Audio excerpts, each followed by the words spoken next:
Bienvenue dans la sixième vidéo. Dans la vidéo précédente, qui est la cinquième, on a vu comment créer une page modèle et comment faire l'héritage entre les pages. Et on a modélé notre menu. Je vais essayer d'exécuter l'application pour voir les rendus. Ah, le serveur. Ah, il y a une petite erreur, voilà, je vais quand même la corriger. Ça ne vous intéresse pas, dans votre projet, il n'y en aura pas. Chez moi, il doit y en avoir, bien sûr, mais chez vous, il n'y en aura pas quelque chose que j'ai ajouté. Donc, ça va aller calmement, c'est bon. OK, on était là, on a essayé de modeler toutes les parties. On a arrangé notre menu, on avait catégorie, produit, rapport. Et aujourd'hui, j'aimerais qu'on puisse, on a la page aussi, tableau de bord qu'on n'a pas encore modélé, donc il n'y a pas de lien. Ce qui m'intéresse, moi, on doit faire la page catégorie. Vous voyez, quand je clique, ça m'amène ailleurs. C'est une erreur déjà, la page not found, c'est-à-dire il ne trouve pas la page. On va faire la page catégorie et créer la route qui va mener vers cette page. Qu'est-ce qu'on va faire? Rentrons un peu ici. Je vais créer la page au niveau du template. Je crée la page catégorie, clic droit, nouveau fichier, je vais dire catégorie.html. C'est bon. Alors, après avoir créé la page, elle est encore vide, c'est bien. Je vais venir au niveau de View pour créer la méthode qui va faire appel à la page catégorie. Je vais faire Enter def, qui est le mot-clé qui nous permet de définir une méthode dans Django, def catégorie. Def catégorie, j'ouvre la parenthèse, je dis request comme d'habitude. Ça, vous le savez déjà. La méthode va retourner quoi? Retourne render, qui va nous exécuter quelle page? Répond à la requête, request, virgule. Je retourne la page catégorie, catégorie bien sûr, catégorie, catégorie. .html, il faut noter comme vous l'avez créé. Il faut noter catégorie ici comme vous l'avez fait à ce niveau, catégorie.html. Voilà, il me dit, il y a une petite erreur ici, c'est dit à quoi?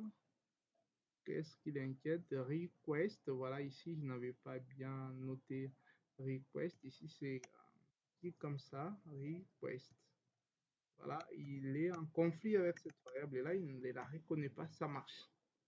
Alors, la méthode ici va commencer à appeler la page catégorie qu'on vient de créer là, .html. On doit créer maintenant la route qui va faire appel ou qui va mener vers cette méthode. C'est dans le fichier IRL qu'on doit créer ça. On avait créé une route pour mener vers la page Home. Ici, on n'a rien mis parce que c'était la page par défaut. Mais il y a une route par défaut qu'on trouve là qui s'appelle Admin, qui mène vers l'interface Admin. On fait la première, deuxième vidéo, ça a été clair. Je vais créer un autre lien. Je vais essayer quand même de copier rapidement. Je copie, je fais V, je vais quand même respecter l'annotation. Ici, ça doit mener vers catégorie, c'est-à-dire que ce n'est pas la page par défaut. Il faut mettre barre catégorie, c'est un lien, ça ne peut pas se lancer par défaut.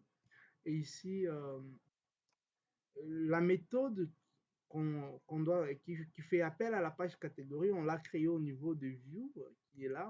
La méthode s'appelle catégorie, il faut la noter comme telle. Je peux même copier, je viens au niveau de IRL, je vais coller. Il ne reconnaît pas ça car on doit importer. Parce que cette méthode est créée dans View, mais ici nous sommes dans IRL. Donc la méthode là se trouve dans appcommande.view, import home comme on l'a fait dernièrement. Maintenant il faut mettre seulement virgule. On dit aussi catégorie doit être aussi importée. Il n'y a pas d'erreur. Le nom du view, on peut aussi l'appeler seulement catégorie. Ça marche, donc il n'y a pas de problème. Maintenant, pour qu'on arrive à cette page, on doit aller au niveau d'index, là où il y a tous nos menus. Vous voyez, catégorie qui est là.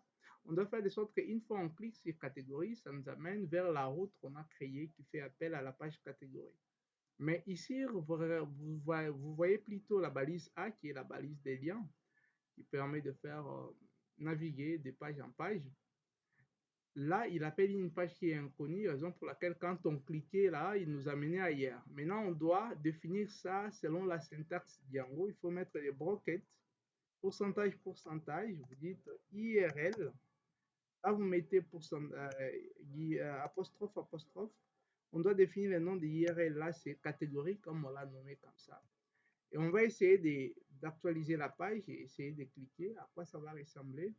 Je viens là et je clique là, vous voyez, il a reconnu la page, mais la page est encore vide, on a quelque chose vide. Vous voyez, même là, il a dit barre, catégorie, donc ça marche. Mais c'est vrai parce qu'il n'y a rien là-dedans, il n'a rien à afficher. Maintenant, vous allez comprendre que c'était important de créer une page modèle. Sinon, on allait copier ces codes-là, venir encore les reproduire ici, ça serait trop douloureux et ça va surcharger la page pour rien. Comme notre index c'est une page modèle et que chaque page doit avoir tous ces codes, on ne peut pas commencer à les copier. Non, non, c'est trop, c'est trop rabaissant. On doit avoir cette page-là à part et les autres vont commencer à hériter les comportements de notre index. Ce que je vais faire pour que ça affiche quelque chose, on va faire l'héritage. Brocket pourcentage, on va dire extend, extends, brocket, extends, index, point, extends, index.html. Ça marche, c'est comme ça qu'il faut le faire. Quand je vais actualiser ma page, vous verrez que c'est clair, il a hérité les comportements.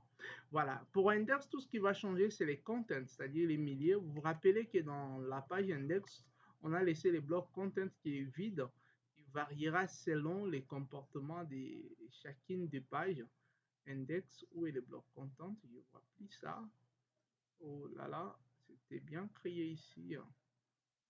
On en aura facilement. Je vais faire CTRL F, content, bloc. Si je tape bloc, j'en aurai avec facilité. Bloc, bloc, bloc, content. Voilà, ça y est là. On avait créé un bloc content qui est là, vide. Au-dedans, c'est vide. Il est ouvert là, il est fermé ici, il est ouvert ici, il est fermé là. Il est encore vide, c'est-à-dire, chaque fois, il doit avoir les contents. J'y rentre sur mon ami catégorie qui est là. Je vais ouvrir les blocs content. Je dis, voilà, bloc, content, et je vais le fermer. Et là, je vais dire end, content. End content. Je vais tester de voir si ça marche. Ici, je vais mettre NH1. NH1. Je dis bonjour. À quoi ça va ressembler? Je vais voir. Voilà, il m'a donné bonjour. Je suis au niveau de la page catégorie. Mais la catégorie, c'est pas ce qu'on doit faire. On doit aller au niveau du template. On utilise les templates Corona. Si vous ne l'avez pas, allez les télécharger et vous pouvez pratiquer ensemble avec nous. Ça serait une bonne chose. Ce que je vais faire, c'est de mettre un tableau ici qui va afficher toutes les catégories, les modeler comme il faut. Donc, c'est pas quelque chose de faire ça. Alors, faire les tableaux, je ne vais pas faire les tableaux HTML moi-même avec mes codes, non. Je vais aller dans notre template de base qu'on a utilisé, c'est Corona, il est là. Vous pouvez le chercher sur Internet et vous téléchargez Corona Free Dark Bootstrap Admin Template, c'est-à-dire c'est un template Admin Bootstrap. Je vais l'ouvrir pour voir les beaux tableaux qu'il nous propose. Je vais lancer Corona, voilà, il est là. J'ai vu au niveau des tableaux. Je vois les tableaux que moi je vais utiliser. Moi, je vois ça, c'est trop beau. On va utiliser ces tableaux ici. Voilà, il est nommé comme Striped Table. Je peux copier ce nom-là. Je vais ouvrir la partie code de cette page. Je fais clic droit. Après, je dis afficher les codes de la page. Je fais CTRL F. Je vais coller ce que j'ai copié. Vous voyez, ça a commencé là. Stupid Table, c'est-à-dire c'est un bloc qui commence par là.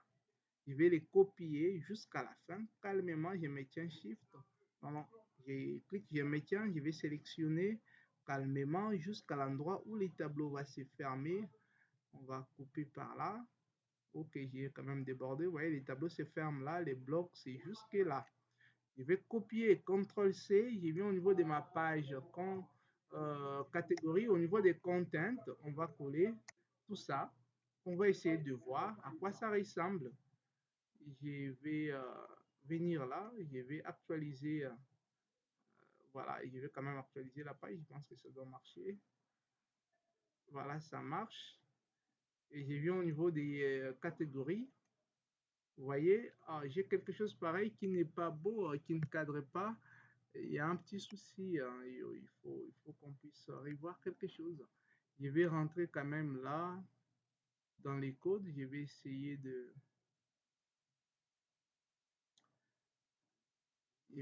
quand même de, ok, qu'est-ce qui va pas? J'ai débordé des choses peut-être.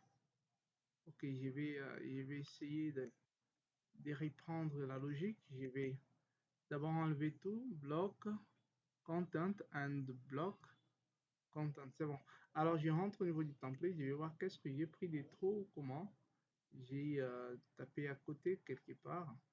Je vais voir. J'ai commencé ma sélection à partir de là. Oui. À partir d'ici, oui. Je vais voir où m'arrêter, sinon il y aura trop de problèmes. Ok. Je descends calmement.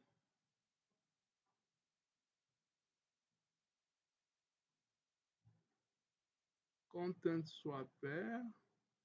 Là, je suis à un autre tableau apparemment. Je dois monter un peu. Je dois monter encore. Je dois monter. Voilà, les tableaux s'arrêtent karma ici.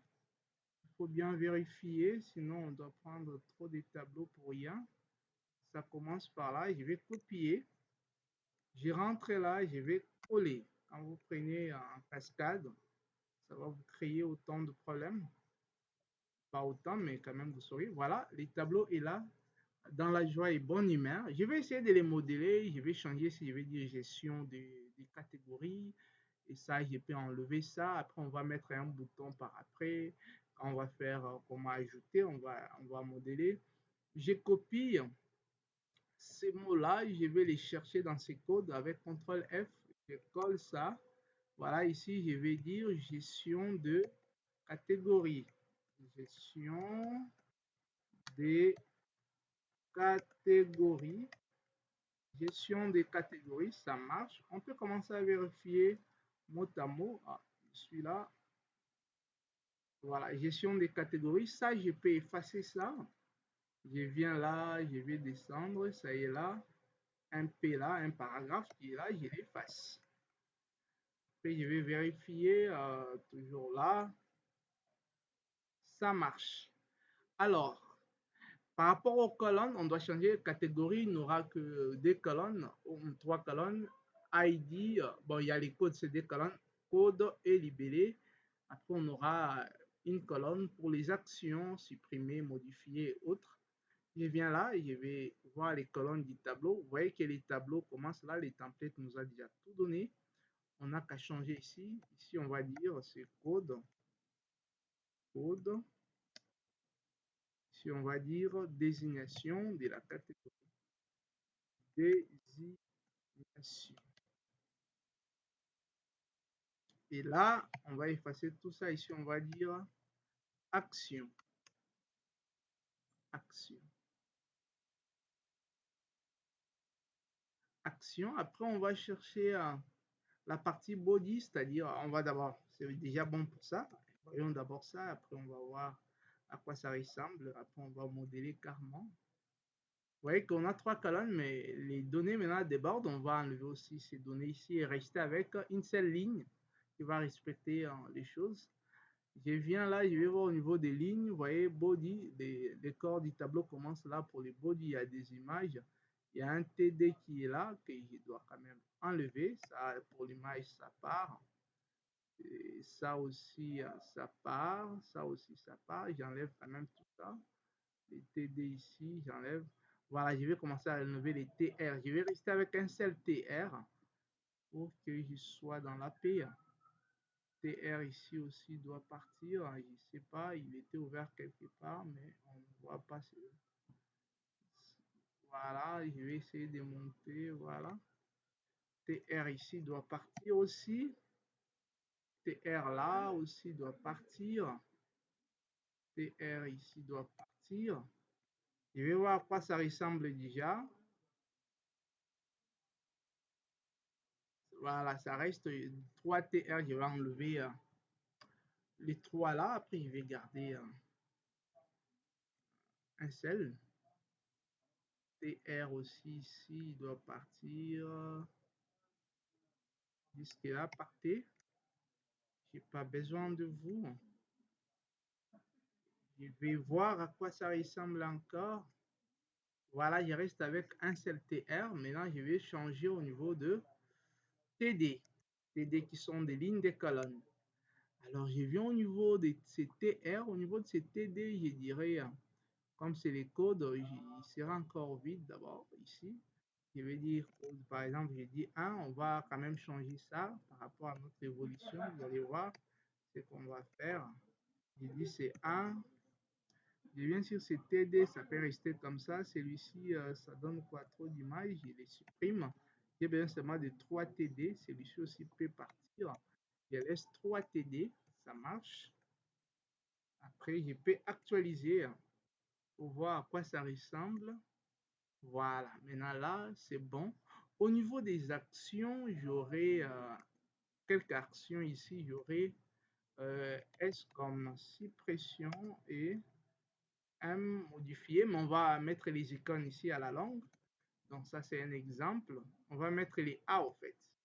Balise A, je vais mettre à l'intérieur ici DA, un A ici, A, qui va permettre de faire la suppression. Un autre A pour la modification. Voilà, modification, suppression en majuscule. Ils seront presque remplacés par les icônes à la longue. Voilà, ça ressemble à ça. On peut supprimer, on peut modifier, on peut supprimer. Et ça, on va changer ça par rapport aux données de la base de données. Alors, qu'est-ce qu'on va faire? On doit créer la méthode ou lancer la requête au niveau du serveur pour nous afficher toutes les catégories. Alors, on rentre au niveau du code. Au niveau du code, précisément dans View, je vais voir View qui est là. C'est View dans lesquels on crée les différentes méthodes qui interagissent avec les templates qui sont des pages HTML. On a créé la méthode catégorie qui appelle quoi? Qui appelle la page catégorie. Et ici, on doit, à l'intérieur, il faut qu'on lance une requête qui va afficher toutes les catégories. Donc, une requête Django. Je vous rappelle que les langages d'interrogation de base de données, c'est les langages SQL. Mais ici, on va taper les requêtes là selon la syntaxe Django. Alors, je vais taper une requête qui va afficher toutes les catégories. Je déclare une variable que j'appellerai catégorie, par exemple, cat. J'appelle cat comme ça, comme toutes les catégories. Elle va recevoir quoi? Je vais utiliser quel modèle? C'est les modèles catégories. Les modèles catégories, on l'a créé ici. Il s'appelle comment? Catégorie avec C majuscule. Je vais dire égal catégorie. Catégorie. Catégorie qui est les modèles. Catégorie, il ne va pas les reconnaître. Point object. Object. Point all. Cette requête ici permet d'afficher toutes les catégories qui sont dans les modèles catégories. Mais ici, il y a une erreur parce que ce n'est pas encore importé. Il faut importer catégorie. Catégorie est dans le fichier modèle. Donc, on doit dire ici en haut que from catégorie est où? Il est dans les dossiers qui s'appellent app commande, au-dedans desquels il y a un fichier qui s'appelle modèle. Et dans le fichier modèle, il y a les modèles catégories. Donc, ce qu'on va dire ici, on va dire from app commande point models, models qui est le fichier qui est au-dedans là, import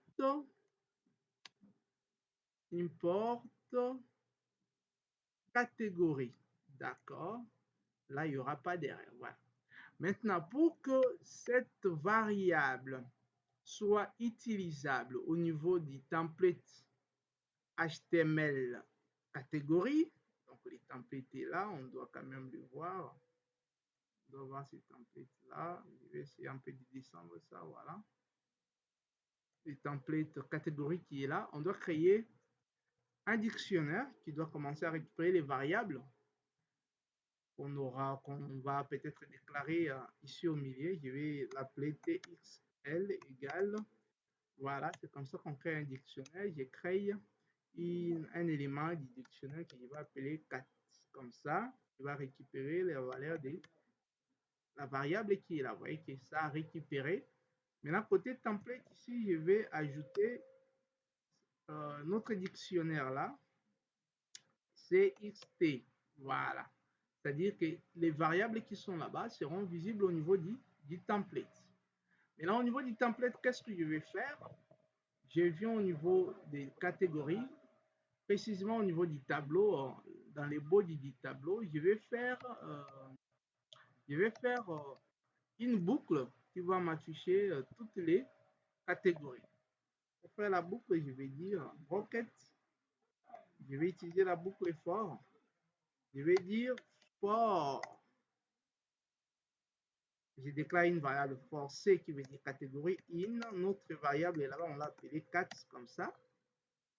Tu dois m'afficher maintenant toutes les catégories. Il faut maintenant fermer la boucle for. Justement, après ça, on va la fermer. La boucle qui est là, on la ferme. Ici, on va dire and for. And for. D'accord, c'est comme ça. Et ici, on va dire ces points. Je vais regarder au niveau de modèle. Il y avait code après libellé. On va dire ces points code. Donc, affiche-moi les codes. Mais si vous mettez comme ça ne va pas aller. Il faut mettre les broquettes comme ça. Pour afficher la valeur d'une variable en Django, il faut mettre les broquettes. Des fois, on dit ces points code. Là, il va afficher tous les codes qui sont au niveau de la base de données. Après, je peux copier. J'ai dit ici, il va afficher les libellés de ces catégories. Voilà. Il faut noter les champs comme vous les avez notés au niveau des modèles, libellés et autres. Donc, c'est comme ça qu'il faut les faire. Si vous ne le faites pas comme ça, vous serez totalement dans le bruit. Et je vais essayer de voir les serveurs s'il y aura une erreur. On va corriger ensemble. J'actualise. Voilà. Il y a une catégorie qu'on avait enregistrée qui est là. Vous voyez, AL. Mais ici, apparemment, ça n'a pas été, ça n'a pas marché. Je vais voir c'est quoi les problèmes. Je rentre ici. Libellé, est-ce que c'est bien fait? C'est comme ça qu'on l'a noté. Ah oui, je l'ai mis ailleurs. Ailleurs, totalement ailleurs. Donc, il doit être au-dedans du TD qui est là. TD ici, voilà. Donc, ça va aller dans la joie et bonne humeur. Même celui-ci, on peut bien faire ça comme ça, sur la même ligne, pour que ce soit clair. Voilà, c'est bon. C'est bon. Je vais actualiser la page pour voir à quoi ça ressemble. Voilà, ça a affiché la catégorie qui est au niveau de la base de données. Donc, c'est comme ça que vous pouvez afficher les données au niveau, faire vos propres tableaux à la place d'utiliser les interfaces admin. Souvenez-vous de la première et deuxième vidéo, on a utilisé les interfaces admin de Django, mais ici, on est maintenant en train de créer notre propre interface admin dans laquelle on peut mettre autant de conditions d'accès. Parce que Django, on ne peut pas définir les conditions d'accès.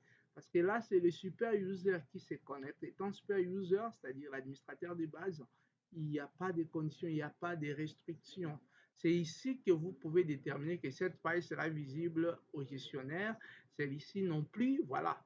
Donc, il faut créer votre propre interface d'administration avec ce que nous appelons le template pour nous faciliter le travail. Les templates viennent nous faciliter le travail. Il y a beaucoup de templates en ligne. Allez chercher les templates admin gratuits Bootstrap. Vous en aurez autant, vous pouvez télécharger gratuitement et les intégrer comme il faut. Donc prochainement, on va faire les boutons ajouter. On va faire les formulaires qui permettront d'ajouter un produit. Après, on va voir comment supprimer les produits, comment les modifier. Donc, à la 7e vidéo, c'est ce que nous allons faire. Merci beaucoup pour votre patience et patientez gentiment la vidéo suivante qui sera la 7e si je ne me trompe